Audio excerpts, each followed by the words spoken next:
Hey guys, welcome to मित्र ज्ञान। अगर आपने अभी तक हमारे चैनल को सब्सक्राइब नहीं किया है तो प्लीज़ सब्सक्राइब टू मित्र ज्ञान। हाल ही में गवर्नमेंट ने एक सर्वे रिलीज किया है। इस सर्वे से हमें पता चलता है कि जो हमारी फर्टिलिटी रेट है वो घट रही है। इसका मतलब है भारत की जनसंख्या भी अब घटना शुरू हो चुकी है। इस सर्वे का नाम है नेशनल फैमिली हेल्थ सर्वे।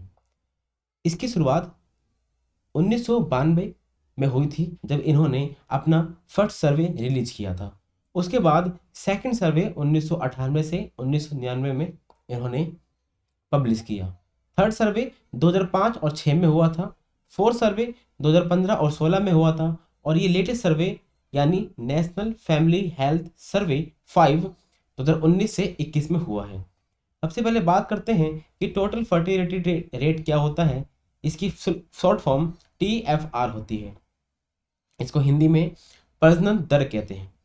प्रजनन दर का अर्थ है बच्चा पैदा कर सकने की आयु, जो आमतौर पर 15 से 49 वर्ष की मानी जाती है, वाली प्रति 1000 स्त्रियों की इकाई के पीछे जीवित जन्मे बच्चों की संख्या है। अगर सिंपल भाषा में इसको समझने की कोशिश करें, टोटल फर्टिलिटी क्या होता है, तो टोटल फर्टिलिटी रेट वो होता है जो एक वुमन अपने पूरे जीवन काल में जितने बच्चों को जन्म देती है वो क्या है, टोटल फर्टिलिटी रेट होता है, यानी प्रजनन दर होता है। अगर हम पास्ट का डाटा देखते हैं तो 1960 में भारत की जो फर्टिलिटी रेट थी वो थी 5.91। इसका मतलब है कि भारत में जो एक वुमन है, एक जो औरत है, वह 6 बच्चों को करीब करीब जन्म दे रही थी। वहीं चाइना की बात करते हैं तो 5.76 बच्चों को जन्म दिया जा रहा था एक महिला द्वारा। और पाकिस्तान में ये डाटा और भी ज़्यादा था। कितना था? 6.60 बच्चों को जन्म दे रहे थे। कहाँ पे? पाकिस्तान में। लेकिन आप यहाँ पे देख सकते हैं, जो हरी लाइन की आपको एक लाइन दिख रही है, चाइना ने बहुत तेजी से इसको गिराया है नीचे। यानी जो चाइना की फर्टिलिटी रेट थी वो बहुत तेजी से गिरी है, क्योंकि उन्होंने वन चाइल्ड पॉलिसी को अपनाया था। लेकिन जो भारत का आपको स्लोप दिखाई दे रहा होगा वो एकदम नेचुरल स्लोप है।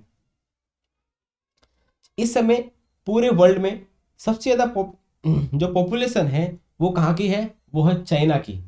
और सेकंड नंबर पे इंडिया आता है। तकरीबन 140 करोड़ जनसंख्या भारत में रहती है। ऐसा माना जाता है कि जो भारत कुछ सालों के अंदर 2040 या 50 तक चाइना को भी पीछे कर देगा। अगर इस रिपोर्ट की बात करते हैं तो 2005 और 2006 में जो इंडिया में फर्टिलिटी रेट थी वो थी 2.7 चिल्ड्रन।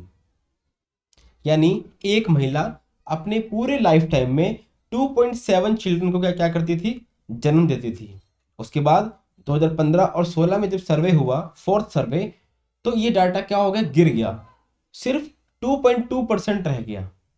यानी एक महिला पूरे लाइफ टाइम में सिर्फ 2.2 बच्चों को जन्म देती है। लेकिन जब ये लेटेस्ट डाटा आया national health family survey report 5 के द्वारा, तो इन्होंने बताया कि एक महिला सिर्फ 2 बच्चों को जन्म देती है। जो 2016 15 और 16 में डाटा था उसमें कितना था? 2.2 था।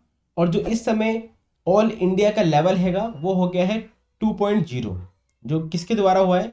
नेशनल फैमिली हेल्थ सर्वे, जो एक रिपोर्ट होता है उसके द्वारा।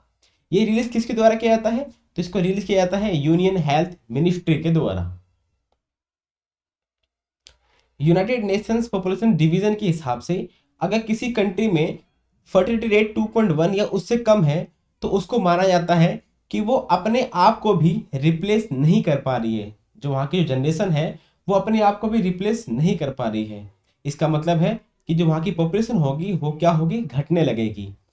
अगर हम इंडिया की बात करते हैं तो इस समय 2 फर्टिलिटी रेट हो चुकी है। इसका मतलब है कि 2 पेरेंट्स हैं, एक माता और एक पिता। अगर ये सिर्फ 2 बच्चों को जन्म देते हैं तो क्या होगा इससे? जब ये माता पिता की एज ज़्यादा हो जाएगी तो इनकी जगह पे इनके बच्चे आ जाएंगे। इससे क्या होगा? जो ग्रोथ हो रही है पॉपुलेशन में वो एकदम जीरो है। दो का मतलब क्या होता है? दो का मतलब है जो हमारी पॉपुलेशन है वो स्टेबलाइज हो गई है, यानी एकदम स्थिर हो गई है, रुक गई है, जो एक अच्छी बात है। अगर स्टेट्स की बात करते हैं तो आपको पता है कि हर स्टेट में जो फर्टिलिटी रेट होगा वो क्या होगा, अलग अलग होगा। सबसे पहले बिहार की बात करते हैं तो बिहार में फर्टिलिटी रेट कितना है, 3 है। इसका मतलब क्या है कि बिहार के अंदर एक वुमेन पूरे लाइफ टाइम में 3 बच्चों को जन्म देती है। सेकंड नंबर पे है मेघालय 2.9, उत्तर प्रदेश में 2.4, यानी एक वुमन 2.4 बच्चों को जन्म देती है। कहाँ पे? यूपी में। उसके बाद है झारखंड 2.3, मणिपुर 2.2। इसका मतलब है जितने भी ये 5 आपको राज्य दिखाई दे रहे हैं ये क्या है, ये यहाँ पर आपको जनसंख्या ज़्यादा देखने को मिलेगी। उसके बाद बात करते हैं कुछ ऐसे भी राज्य हैं जिनका लेवल नेशनल जो टोटल फर्टिलिटी रेट है यानी 2 हैगा उसके ही बराबर है। वो कौन कौन से देश है, सॉरी वो कौन कौन से राज्य हैं? वो है मध्य प्रदेश यानी एमपी, और सेकंड नंबर पे है राजस्थान। कुछ ऐसे भी राज्य हैं जिनकी जो टोटल फर्टिलिटी रेट है वो 1.6 है, यानी बहुत ही कम है। वो कौन से हैं? वो है वेस्ट बंगाल और महाराष्ट्र, यानी यहाँ पर एक महिला सिर्फ 1.6 बच्चों को ही जन्म देती है अपने पूरे लाइफ टाइम में। 6 ऐसे राज्य भी हैं जो 1.7 टोटल फर्टिलिटी रेट है वहाँ की। सब फर्स्ट नंबर पे महाराष्ट्र, कर्नाटका, आंध्र प्रदेश, हिमाचल प्रदेश, नागालैंड और त्रिपुरा। 6 और स्टेट हैं जिनकी जो टोटल फर्टिलिटी रेट है वो 1.8 है, जिसमें केरला, तमिलनाडु, तेलंगाना, अरुणाचल प्रदेश, छत्तीसगढ़ और उड़ीसा शामिल हैं। उसके बाद 5 ऐसे स्टेट हैं जिनकी टोटल फर्टिलिटी रेट 1.9 है, जिसमें हरियाणा, असम, गुजरात, उत्तराखंड और मिजोरम शामिल हैं। देखिए जो national family health survey report जो 5 आई है, इस ये 5वें सर्वे हुआ है, इसके अंदर इसको 2 फेज में किया गया था। कोविड के चक्कर में इसको 2 भागों में किया गया। जो फर्स्ट फेज था उसके अंदर 22 स्टेट को और कुछ यूनियन टेरिटरीज को क्या किया गया था, शामिल किया गया था।